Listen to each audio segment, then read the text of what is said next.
Hey, this is Jon Gordon with Positive You, and today my guest is AnthonyTrucks. Anthony, how you doing? I'm doing very well, man. I'm in a really, really good mood. Good Monday, no complaints. Well, you were just telling me offline that you don't have really bad days. Talk to us about that. I have things that could create bad days because bad days are all relative, right? It's usually this thing happens. And I feel like this. And I think we lose control of the emotional aspect. And when you lose emotions, like when it just goes out of hand, like your logic is gone. So when those things happen, I rip it back down to what's a logical thing I can do to act in the opposite of this? Because I always believe that action ends suffering, right? If I do an action, like I can feel a certain way and I can put energy into a different place.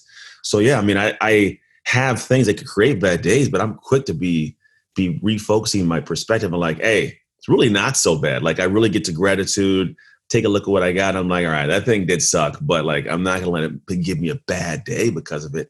My wife doesn't operate with this same thought process because if she has a bad day, we all have a bad day. No, I'm just kidding. I love her. But I'm pretty good at having the ability to just not have bad days, man. I see life differently. Is that something you learned? Were you born with that or did you develop this over time?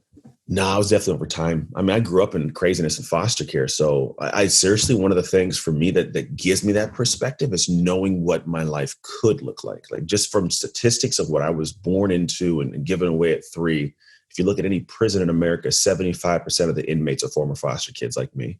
And I was in the system for 11 years. Like 50% of the homeless population are former foster kids. Less than 1% of us graduate from college. So for me to have accomplished those things and like played the NFL and been on TV shows and a business that I've been able to like build and sell, like my first one that didn't go, out of business in the beginning. So I beat some weird statistics. So for me, I'm like, man, it could be way worse. So like, I'm happy with whatever I tell people I play in the bonus rounds of life. Because like you don't beat the level, and like you beat the level because life tests you. You beat the level, and it's like, all right, I wasn't supposed to get this far. Let's see what else I can get. And so a lot of my perspective of joy comes from like that, and then teaching people how to like, hey, like you beat the odds, like to be where you're at. Now just play with looseness because you get more out of that.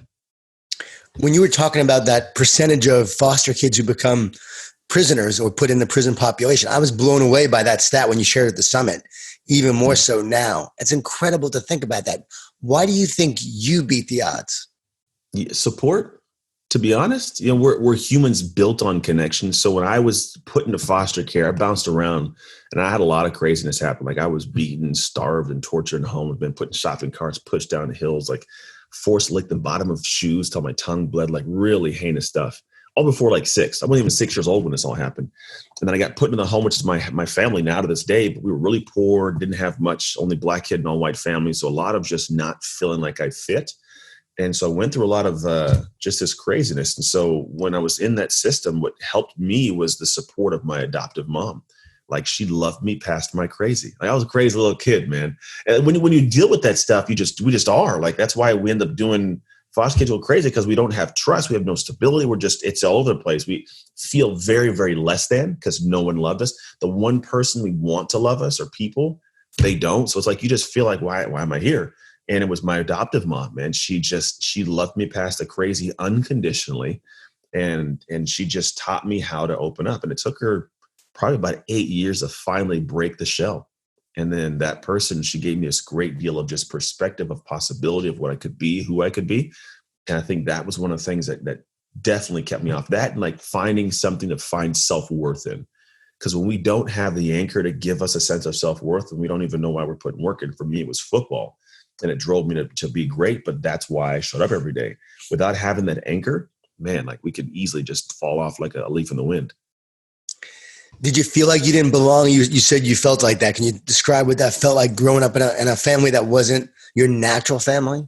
Yeah. So if you think about it, like the developmental years for us as humans are between the age of like, honestly, probably like 3 to like 14-ish. That's when you figure out like, where do I fit? Who am I? What's my identity? And your identity helps drive your actions for the most part. What's right? What's wrong? What I should do? Who I should be. So I didn't have that. Like I really had this weird sense of like, I don't belong in this family because they don't look like me. We go to restaurants. I'm one of 6 kids. There's 2 parents. They'd be like table for 7. Like, no, little black kids with us too. Like it's just, so you didn't feel like you fit. Got a lot of fights. Like I think my 6th grade year, I was like in 16 fights in a predominantly white school. I was like one of 2 black kids there. So you always have these weird like fights and racial slurs and stuff. And so I just had this this really interesting sense of like, I don't belong anywhere. So I don't know what to do with all that. And I don't know what I should do or shouldn't do. And I think if I didn't have my mom, I would easily be one of those statistics. But trying to figure out like who I was has always been this weird bubble. Because even to this day now, I don't fit into the typical bubble of what people that look like me or have experienced what I've done do. It's really interesting. And I think I've found a good sense of solid comfort in a lack of true stability or confined box. So I feel comfortable being a weird guy. Because you don't really fit into any box, which is really cool. Talk about your football experience, because that's really what gave you a foundation in your life. Talk about when you started playing and then what it led to in your life. Yeah, it's big time. Like, so when I first started playing, I sucked, man. I was horrible at football. I don't think many people realize that. Like, played the NFL, topping, one of the guys in the world. But like when I first started, I was horrible. And we all have that. We all have this thing we want to do. And when we tried it first, we're met with the fact that we suck at it. And then when you do, you're like, I don't want to experience that pain, so I don't subject myself to it again. I walk away and find a new shiny object, or procrastinate, or I make an excuse to not try. And so I did that. Like, I checked out, man, totally. Like, I'm done with this. After 2 years of being horrible, I just was done. My mom got diagnosed with MS. My dad went off and, he was kind of taking care of my mom. My brother goes to the military. I'm floating. And I remember I checked out and I was in this class. This is where football changed literally my entire life. Most people be like, it changed my life. Like, this changed everything. Two girls talking to each other, have no idea I'm listening. And I get this weird gift. The girl says to another girl, well, the reason I'm so bad is because I'm in foster care. And I was like, wow, like it was just the first time I'd heard my excuse out loud and how stupid it sounded.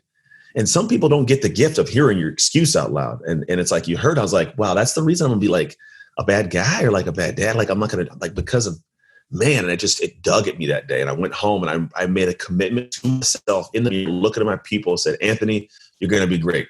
And I didn't know what to be great at except for football. Well, at that time was also getting girls' phone numbers because I was a 15-year-old boy. I mean, it's, but football, I dug in, man. And it taught me something. Here's what I did. Every day I threw a football in the air 500 times, caught it 500 times. I ran routes, having no idea what I was doing, lifted weights that I probably shouldn't even have lifted, but came back the next year and that was a monster. Like, I was this mean, monstrous dude. And what it was that I had done the work, so you didn't deserve to take this from me.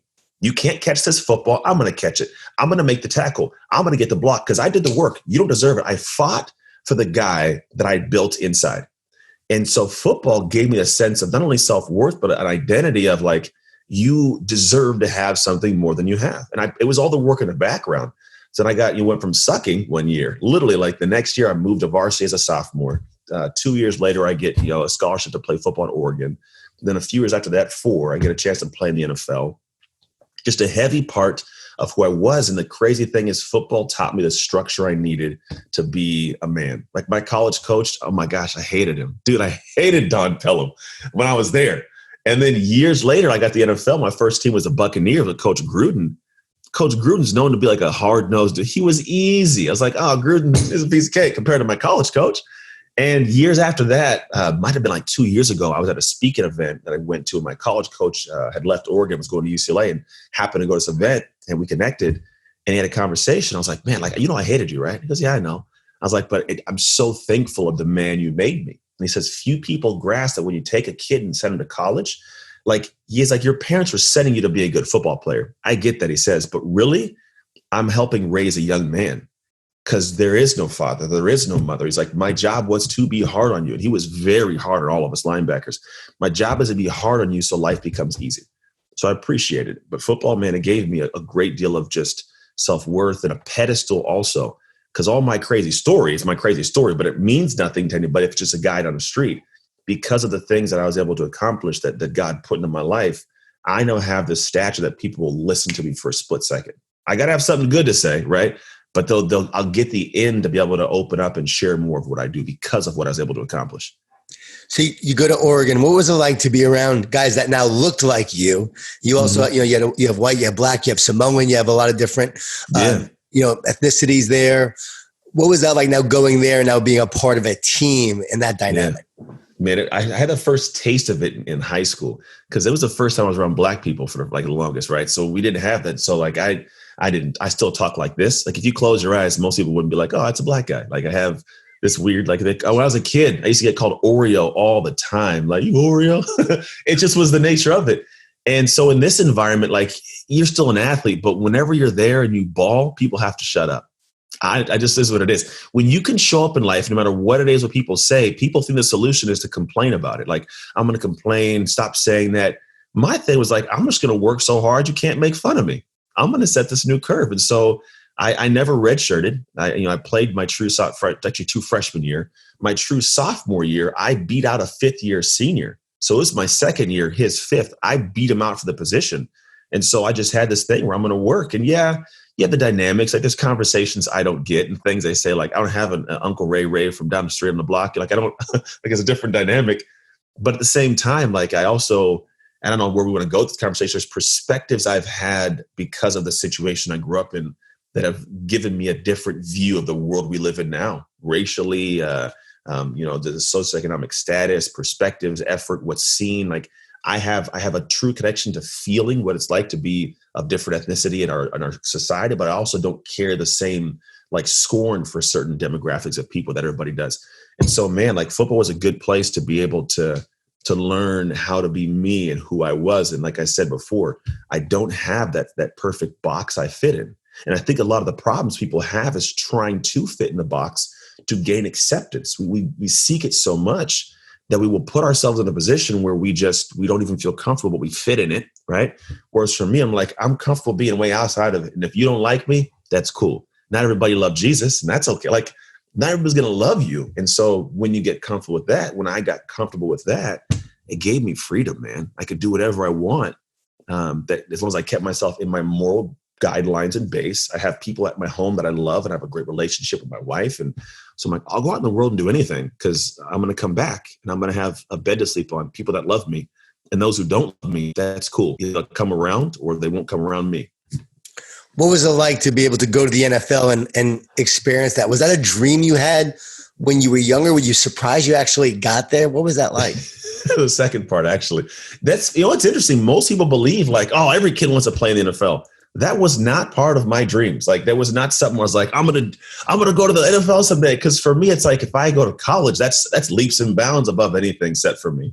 In college, it was like, I'm just going to get my degree because no one of my family's got the degree. None of my aunts, none of my uncles, or my mom or dad, siblings. Like, I'm the only one of all 6 kids, an adopted kid, to graduate from the high school without a GED or continuation. Like, the only one. So everything is bonus rounds, man. And it wasn't until my junior year that I even of college that I considered the NFL an option. Then my senior year came around, and now I'm looking at like, oh, I get invited to the NFL Combine in 2006, and I get to go and run around with the big boys. And I'm like, well, this is real, and it didn't even hit me until like I think it might have been my second or third year. It was my second year where I remember walking out of the stadium, like from like the locker room going into FedEx Stadium or FedEx Field, whatever it was, with the Redskins, and just realizing like you're in an NFL jersey right now. Like, you're standing here, there's lights, camera, like this is the highest level in the world on this planet of this sport. And you're donning a jersey with your name on the back. It was like this weird, like, woof, like cleats dug in a little bit deeper for that split second. So yeah, it was definitely not something I dreamt of. But when I got the realization of it, man, I really enjoyed it. No lie. Incredible. Did you meet your wife in college or after college? High school. We're a weird little bubble, man. So we actually got, we were high school sweethearts in the yearbook. You can pull a picture up. We're like these weird little, like one-piece jumpsuits. Like we both were like mechanics working on cars. It's an interesting picture we both don't like. I was homecoming king too. And she was in the picture as homecoming, like Queen's guy, whatever. Anyway, so we met in high school. We did a long distance thing for like 9 months when I was in Oregon. And I'm a man that is super deeply connected to the woman of my life. I think it might've been from the childhood stuff or foster care. But at 18, I proposed to her. I'm like, I want to marry you. And she was like, okay. Like, we were in love, her parents went through divorce and I was this like weird, like connected person. So like we loved each other. And we ended up getting pregnant at 19, having a kid at 20, married at 20, I want to say 22, 23. I might have been 23 going into the NFL. And then after 3 years in the league, around 26, came back and like all hell broke loose, man.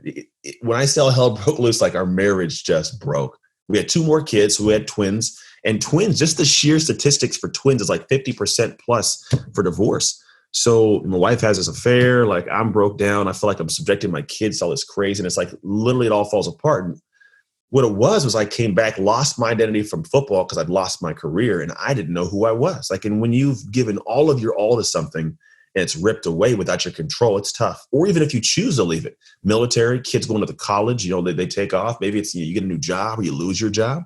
So for me, like that was my crisis. And I was trying to build a new identity of something to give me clout and credibility in this gym I'd opened up. And man, I neglected my family. 6 a.m. to 10 p.m. gone. And the problem is now she's got these kids. She's stressed out. She's back home. We both haven't really figured out who we are without each other because we've just grown up together, so to speak. And it fell apart, man. And then, 3 years of crazy, like literally like custody battles, drive back and forth. She had a boyfriend she lived with. I had a girlfriend that lived with me, like all that. And then all of a sudden, and I'm a big believer of faith. I've been a Christian since I was 16, sorry. She finds her faith. I kind of find myself back to faith. And then we kind of come back together in a weird turn of events. Man, God fixed the marriage. So now we are back together 4 years strong. And I kid you not, it's like I would put my marriage against anybody's. Like, love her to death, ride or die. Like, there's so much. And people are like, how can you do it after she had the affair? And it's like, yeah, crappy choice, crappy decision. But there's things I did to get us to that point in the first place. But at the same time, like I will go through it 5 more times it meant that I get to have what I have now. Amazing how God redeemed and restored your relationship. Unbelievable. Yeah. It's powerful, bro. I love it. It's an interesting dynamic. There's a lot of weird stories. Did you ever think you'd get back together when you No. Do I hated her? I mean, they say the thin line between love and hate. You hate somebody because there's a passion behind it, which is fueled by the love. And so because she done it was all her fault. How could you hurt me like this? I'm here, I'm present, all these things. And for me, the work I do is an identity, right? And the identity of Anthony at that time was not of ownership. He wasn't the guy that was trying to seek a space to get clarity on who he was and how he operated. And really at the time it was all his fault. The business wasn't going well because the economy's bad. And I'm not a good father, but I got to train kids to make my ends meet. And I'm not in good shape. Well, I got to train all day. I can't work out at the gym and, train in the gym. All the excuses. And then at a certain point, man, I woke up and realized like Anthony needs to grow up a little bit. He needs to update his software, we'll call it. And that allowed me to actually show back up differently. And so I'm glad it all happened. It's weird because the moment you don't want it to, it hurts. Like it hurts. I drove off one night and I was prepared to end it all, man. And I was redeemed through a lot of different weird things that I think, in my perspective, were all supposed to happen.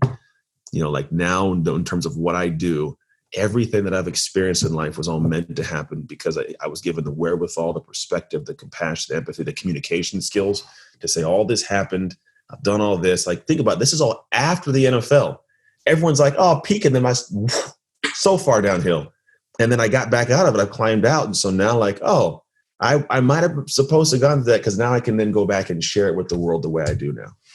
Because think of all those professional athletes, when they're done, they do have an issue with their identity and finding their identity. And so many people struggle with it. So now you can help so many people with it. Athletes, yeah. Talk about, and when you were thinking about ending it all, what stopped you in that moment during that time? A lot of things. So what happened was a situation. I found out the affair, right? And you got to think too. Like we'll talk about athletes, but this could be the everyday guy, Joe Blow.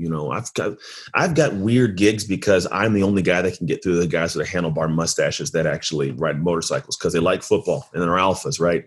So having been a linebacker, I have this weird in with that, and then because I'm not an ugly guy and I'm content and happy in my marriage, I can reach women without them thinking like I'm going to try to, get at them kind of thing. So I have this weird space I fit into.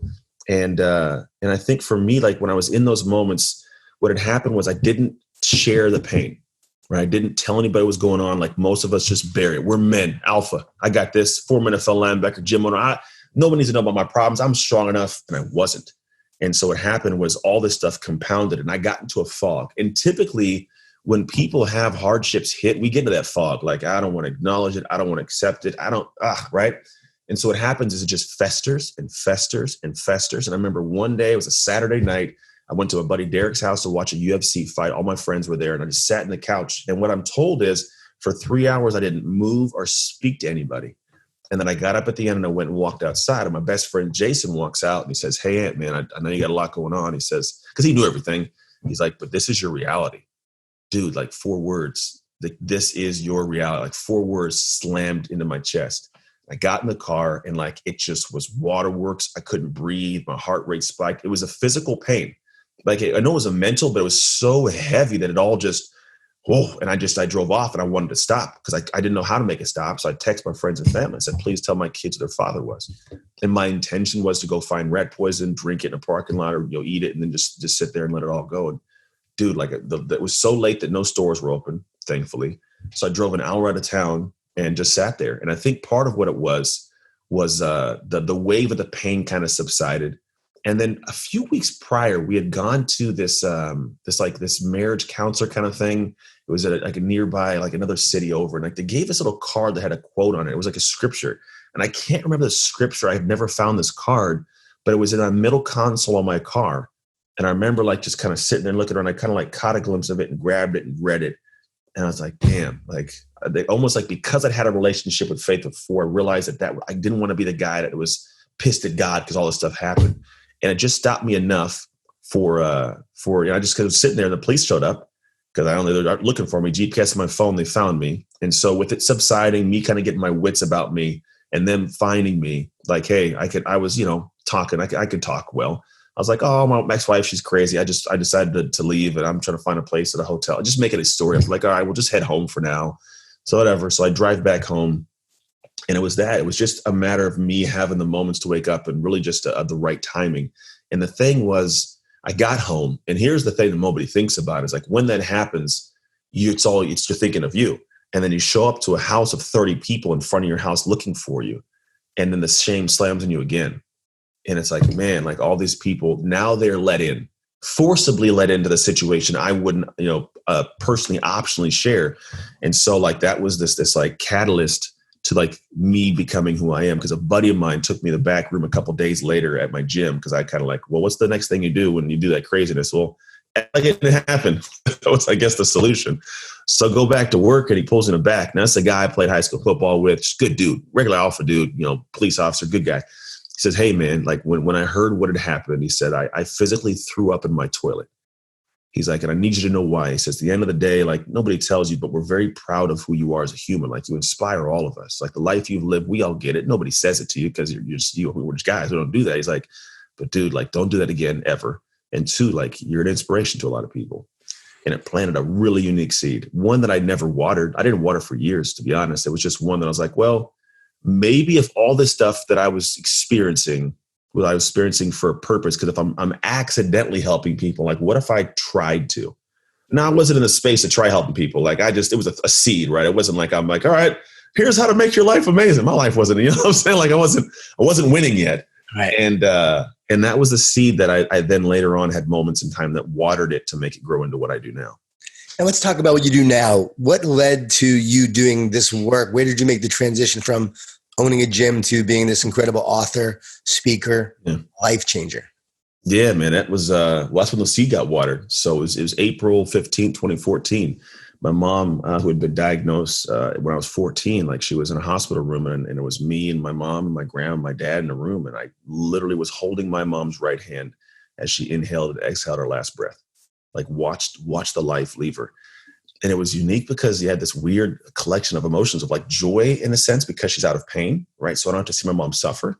But then it's also like this, man, life is short. Like she's 47 and I was 30 and I was like, I'm going through this fog. I'm in the middle of like the divorce is going on. I'm not really even in love with my gym business. I'm just kind of going through the motions. I was like, this sucks because I could be here and it feels like life's gone fast, but I could be here less time than I've already been here. Like I don't really have time to just sit and hang out. And then I thought like, what can I do to bring more of what she gave through me into the world? And I was like, well, she unconditionally loved me, like I mentioned. Like, what if I try to do that for the world? What if I try to watering a seed? What if I try to find ways to navigate and really improve who I was and grow? So I started actually for the first time trying to be a better guy. Not that I wasn't a good guy, but like I try to be like almost like pristine, how I made decisions, what I did, how I served, how I showed up. I did the work, man. That's what a lot of people, they don't grasp is like, you got to go through the muck, but you got to go through the muck of the work too. So then I get to this point where 2016-ish, and it's 2016. I've gone like traveled some places, and this one situation happens where like I met this woman in a different country in Russia, and like I talked to her and she came over, could barely communicate. And, you're playing this whole like playboy role. And it gets to a point where like I have to determine who's Aunt. I wake up one day on New Year's Day, 2016, and I realize that I'm ashamed of myself. Like, I don't know who this guy is. I wouldn't want my kids to see this guy. My mom would be disgusted with who I was. It's like, I gotta figure the things out. So I pulled myself completely back and I started doing different kind of work. And so the work I ended up doing was essentially me figuring out the areas I needed to take ownership. Because a lot of us don't do it. We know there's problems, right? We know there's problems, but I need to take ownership. And so there's an interesting metaphor. Talk about a computer. Have you heard this metaphor about the computer I've told? I don't know. You may probably not. I'm assuming. Why would you? That was a dumb question. I might have. I don't know if you did it on the summit, but I might have. I don't think I did. I didn't. This would be a good one. But think about this. We are on computers. I'm on a computer. We have this hardware, beautiful hardware of our bodies, right? And same computer. The computer has software. Every once in a while, an update comes in and says, "Hey, you want to update your computer?" You're like, no, snooze. Like, I got work to do. And I go back to work, right? And then it comes in again, like, "Hey, you want to do it?" And no, snooze.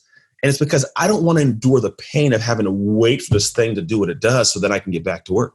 But after a while, the programs start bogging down, right? So my browser starts crashing, things start freezing. I get the spinning wheel of death. So I'm like, So one day I choose to use it, but I open it in safe mode, cut everything off, just let me do safe mode basics. And eventually, like, you know what? I got to update this thing. I just need to stop, press the button, and just wait painfully while it just does its thing. But then it does its thing. And it comes back, and lo and behold, this thing is moving, clicking things. I can have all these programs operating. It's smooth. We are very much the same, where the hardware is our body, but the identity is the software. And the updates come in. For me, it was, "Hey, Aunt, got to be a better husband." Nah, snooze. I'm good. "Hey, Aunt, be a better dad." No, snooze. I got to do this. "Hey, get better shape." No, I got a business to run. All these things would come up, and I kept snoozing them. And then lo and behold, the programs, my relationships, my income, my career, all starts crashing. And then I'm like, what's going on? I open in safe mode, right? Get everybody away. I'm going to do my own thing. And then you start being solo, self-made. That doesn't work very well. So eventually I had to step in and say, all right, this was my moment. Like when this girl was there, I was like, I got to cut it all off. I got to remove myself, download what I got to download so I can upload and reboot the software.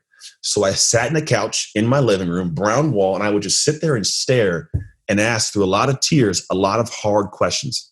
"Anthony, why did your marriage fail? Why is your business not running well? Why are you not the dad you promised your kids you would be?" Like, and just seriously own a lot of stuff. And I had to, that's the download. Now I got to upload, right? So I had to go and like have the conversation with my ex-wife, talk to the guys she had an affair with, talk to my business people, like my employees and my staff, and like have real conversations, talk to my kids, take ownership. I had to go and upload all this in, but then now the system got rebooted. Now I got into life. I started running smooth. And in about it might have around 2016, 17 is that realm. I really broke out and started sharing more of this. When my marriage got back together was the end of 2016. Then I started speaking more and telling more of the story and mastering more and learning more and just continually, whenever updates come in, I take them like, okay, let's update this, right? Because when you don't have a bunch to do, the one doesn't take so much time. And so for me, it's like I've been able to get into this work by having a choice to give unconditional love, to serve people, to help them upgrade how they operate as humans. Like, how do we upgrade that system to elevate our life and business? And it happens through me looking at my own life that I'm consistently doing it in, and then looking at neuroscience and psychology and making simplified frameworks and guiding people. So it really came from my mom's heart and how she lived her life that I became who I am through multiple other crappy parts of life, we'll call it. Unbelievable. So you really have only been back together with your wife the last few years. This transformation has happened only in the last few years. And yet the work you're doing is skyrocketing. It's explosive. It's impactful. It's making a big difference, reaching a lot of people. Did you expect it to take off so fast? No, it's funny is I'm in a bunch of weird rooms. I don't know why I belong in them. Like it's almost that awkward where I have to sit back and be like, no, you're here because you belong. Like I'm in a mastermind with like Brendan Burchard and Dean Graziosi and Russell Brunson and Lewis Howes and Trent Shelton, all these amazing names. I'm missing a bunch of guys, Craig, Jeff Walker, but it was weird the way that even transpired, because most of them, they're at least 7 to 15, 20 years ahead of me, but I'm sitting here in a mastermind group with them and able to hold my own, so to speak. And it's one thing where it's like, oh, cool, I'm here, but I'm far from arrived. But I think the blessing for me is I get to see with a humble eye, like what it takes to work. And I think that's why I've skyrocketed, if you call it that, is like, I like to just work. I don't piggyback on anybody's coattails. I'm not reaching out to them like, hey, put me on your stuff. I just get to watch like, oh, that's the kind of work. More so because I want to be at the table and have them look to me and say, yes, you belong here. You did the work. I respect you. I don't want someone to be like, oh, he got a leg up. So somebody helped him up. So for the most, like, I don't even really connect the dots for most people that I even have that interaction. And that's what I think with the separation is most people I want to go network and I want to do this and I want to meet this person, give me your name and can you do this? Can you shout me out? And it's like, if you just create from an honest place and you do the crazy work in the moments when your brain wants to shut down, everybody else wants to do nothing. If you can stay on, like the way I look at it is like this, there's an identity portion of us. If you think about like the gas tank theory of like your decision making, right? If I make certain decisions, after a while, gas tank drains. So because people aren't the human being who works, what happens is, well, I get up in the morning. Well, should I get the workout? Do I write the email? Do I make that connection? Do I reach out? Do I do the live stream? Like, I don't know. I'm deciding. So by 12 o'clock, my decision take's done. Because I'm the guy, it's like, no, I work. I don't have to decide like, oh yeah, I do the live stream and I write the emails and I write this stuff here and I get up and I have the coaching. That's who I am. Well, by 12 o'clock, like I'm maybe 90% tank still full and I'm still going. So when you got maybe 4 hours, I got 8 hours of work done that day. Well, by the end of the year, I've done double the work you did. So there's no true difference between the human being. It's just, what are you willing to do when you don't want to do it? And over time, you stretch into it. So the speed of my climb has been nothing more than just that the same time frame, but what am I doing with that time? And God using your platform and using you for a bigger purpose. Clearly, everything in your life has led you to this moment to do this work. Yeah, I believe that now more than ever, man. It's weird how it all transpires. But yeah, you can always see his bigger plan when you look back and then see where you are now. Your past always prepares you for your future. Talk about writing. Do you like to write? I do. I actually enjoy writing. I don't know if I'm the best writer in the world. I'm writing a book now called Identity Shift because I think that's one that hasn't been written. As much as it's an interesting concept, people haven't really looked at it. But I also love communicating different modalities and different mediums. So I like video. Like I do a lot of video stuff. I'm always in front of the camera. But then I get more into my heart whenever I'm on a computer typing. So like all my emails, I write. All my captions, I write. Anything you see written on the internet, like my website, I write. And it's because I spend time mastering my craft. I'm literally copywriting secrets sitting right next to me. Right? I like to learn copy because it's a way to make the words make sense for other people. I think that's one of the hard parts for a lot of individuals is they have all this passion, all this, this vivacious, I'm going to talk and share, but then it's hard to connect to people. It's hard to unplug it from my heart, put it into my mouth, to your ears, to your heart. It gets lost in translation. So I like to write because I like getting it out, but I also like because I get to practice how to actually impact somebody with my words. And when is your book going to come out? Well, it was supposed to come out in like May, but I have to get down with a team in Arizona. So when this thing opens, I'll get down there. It's 2 months from there. Launch plan has to go into place, but I need to be in the room with this team. So it kind of sucks because I want this thing to get out because the concepts, man, is so cool and I share it with people. But it'll come out when it's supposed to, man. I think that's kind of what I'm finding out is when it's supposed to come out, it'll come out. Give us the main gist of it. Yeah, the main gist is broken down through that computer concept. So it's called Identity Shift, how to upgrade how you operate to elevate your life. So the metaphor breaks that down, but then we go in a little bit deeper, which goes into what's called the self-mastery loop, like how we're consistently running that program all day. It goes in the process of what's called your ego armor, which I think a lot of people, it's one that helps a lot of folks because they think the ego is the bad thing and they don't realize that at the end of the day, like your ego in a sense is your protector. It's what allows me to say, I'm going to read this book and stay on. Like my ego wants to protect the guy who says, I'm a coach, I'm a speaker, and I'm good at this, right? The ego shows up in that way. And really the core of it is the 6 core identity drivers that we have kind of like this Venn diagram of who we are as a human that creates what I call the ideal identity. And it really unpacks the aspects of where they fit. So you have beliefs, thoughts, and actions. And then in between each you have certain areas that really matter to us. So like you did your beliefs up here and your thoughts down here. In between is mindset. And what happens is people think that all I need is a good mindset here to be great. I know a lot of guys with a mindset that are broke and they don't like, I had a great mindset, NFL athlete, powerful mindset. I almost took my own life, man. Like it's not all you need. And so I realized like if the beliefs are strong but the thoughts are weak, the mindset's weak and that's difficult, right? Then you need to have areas between your thoughts and your actions, which are your habits. I think this should be done. Do I do it? And if I do have good habits, it moves smooth consistently and I'm great. I can't have a habit for a day. A habit's over time. Is it who you are? And the most important one, which actually strengthens the ego armor, is you have your beliefs and actions. If I believe something's supposed to be done and then I do it, I get a chip in my shoulder. But if I don't, the chip gets smaller and smaller or non-existent. Now what happens is I lose respect for myself. I fall in love with myself. And if you think about an external person, if I don't love or like that person, I'm not taking a bullet for you. It's not going to happen, right? But if I do, I will. And the problem is the same thing happens when I lose that chip. I won't take a bullet for myself. I don't go to bat for myself.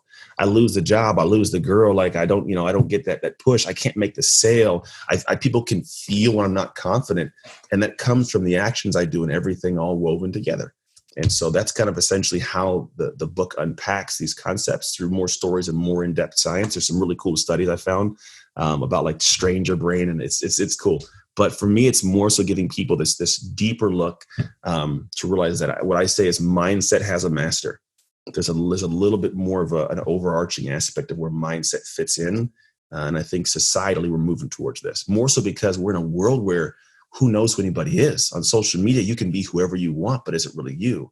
Are you playing a role? Can you be consistent and congruent? Do you feel comfortable like that in public, or can you only do it behind a camera? And I don't think anybody knows their own identity or even how to look at it the right way.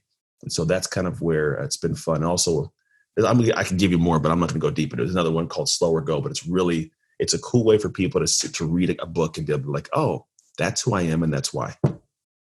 Slow or Go, right? There's a Slow or Go identity. I don't know. You talked about that in the summit. That was strong. That was really good, cool.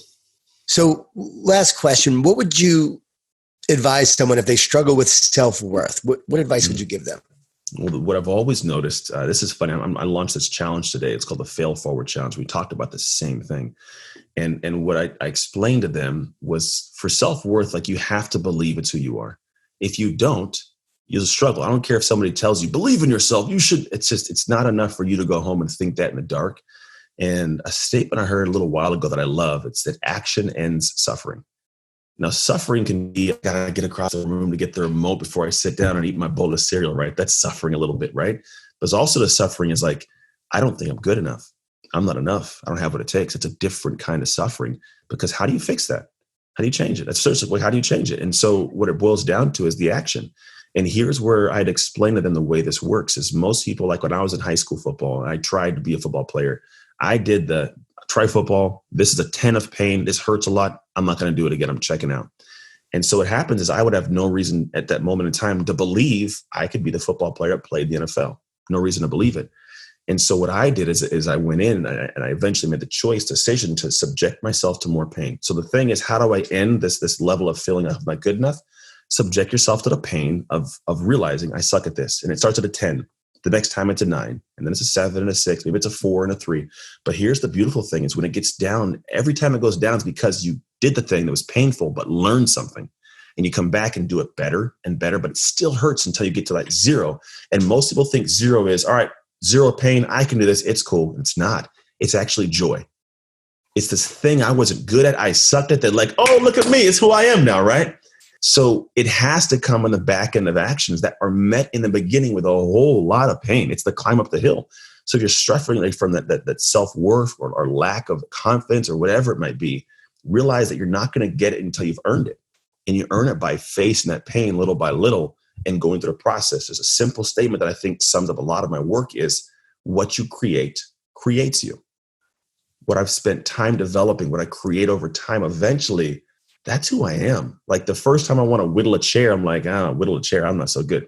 10,000 chairs? I'm a chair whittler. Test me on that. Like, let's go to work. You want about them? I'm a chair whittler, right? Mom, I'm a great mom. I got 15-year-olds. I got 20. I'm a good mom, right? You've done the work. And so that's the idea is what you create creates you. So if you're feeling that feeling, go start creating.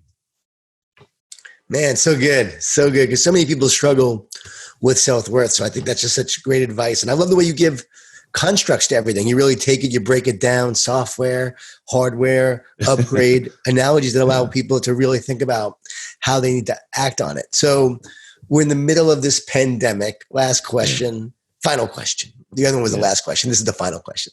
What are you excited about as we go forward? Man, I am excited to see what it's like when the gun goes off and the doors open up. Because I think a lot of people are sitting back saying, what do I do? How do I do things? And there's two ways I think I can help people. And this is what I've been doing is one has been a life raft, right? Giving them perspective on how to shift with these shifting times.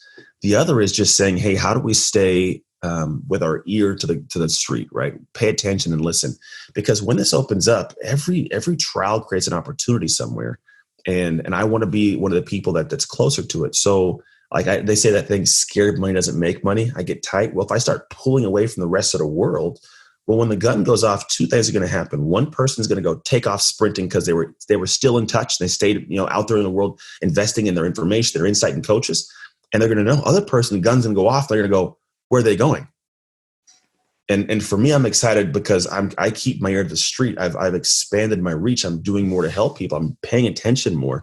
And so I'm excited to see when the world opens up, what's there for us to run and go after. Mostly because that's the joy of life is the action. No one likes sitting around. There's no joy in that. That's why we like to go fast, right? I get in the car and go fast. You're still sitting, but I'm going fast. So for me, I'm excited for when things change and we go back to the not normal world because the normal world we were in wasn't working very well. But I'm excited to see what we can create because I'm a guy that loves to create and develop stuff. Outside of that, man, I'm excited to see my kids grow up. I'm excited to spend time with my wife every day. I'm genuinely the person that just has this weird, I just love life. I have a lot of reasons not to, which is giving me so many reasons to. So good. AnthonyTrucks, thank you so much, man. Incredible wisdom, insights. And I just wish you all the best as you go forward. You really are a game changer and a life changer. Thank you, man. And I told you, you have it. So really appreciate you. Very welcome. Thank you for having me on, man. Seriously enjoyed it. And whoever's listening, man, I hope you guys got something good from some time today. I'm sure they did.